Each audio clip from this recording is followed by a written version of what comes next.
Hi everyone, I am Ann Court and I am a social emotional skill builder.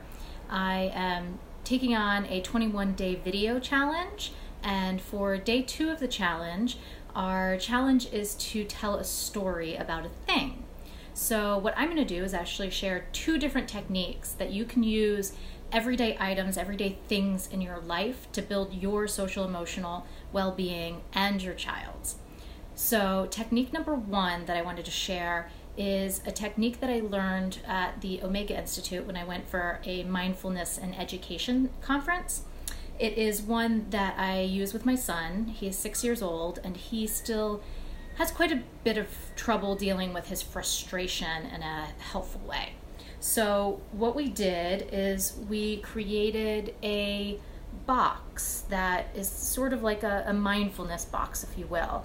And the box can contain any items that can help recenter you or your child. This is a project that you can do for yourself or for your child. So for him, he picked out his own pictures and we laminated them. And they're pictures of places like Water Country and Busch Gardens in Virginia. It's his favorite 2 places in the world. And so he can look at these pictures and remember sort of that happy place. Pictures of the sky. He loves cats, so he picked a picture of a cat. But it can really be anything.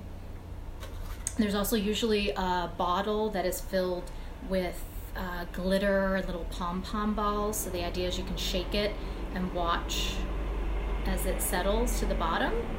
Another one that's great to do is to use a candle or a little bag of some kind of incense that you can just smell and kind of recenter yourself.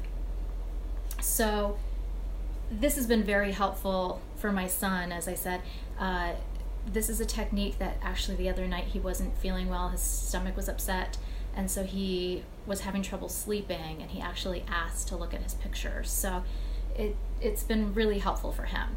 The second technique that I wanted to share in my story of a thing is, when we look at the brain actually connects emotions to items or memories to items. So we can use the way that our brain works naturally in our own best interest. So for me, wearing, anything from my wedding ring, which reminds me of my love for my husband, to a lotus flower and the symbol of an Om.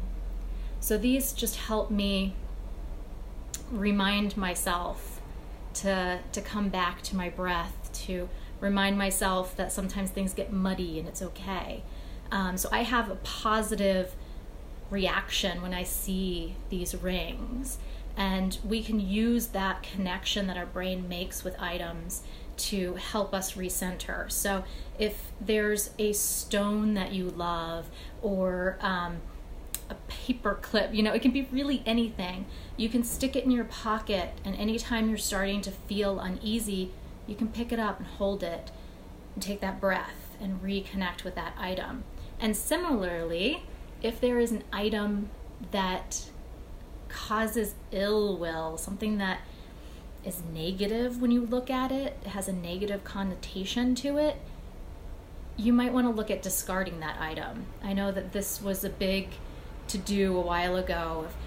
Take every single item and hold it and think, does this have a good positive reaction? And if it doesn't, get rid of it.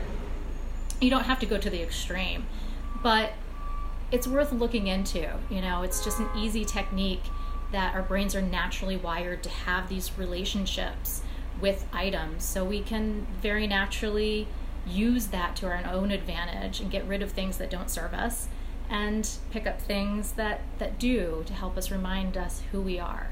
So that was my day 2 challenge, and I look forward to sharing more tools and techniques with you.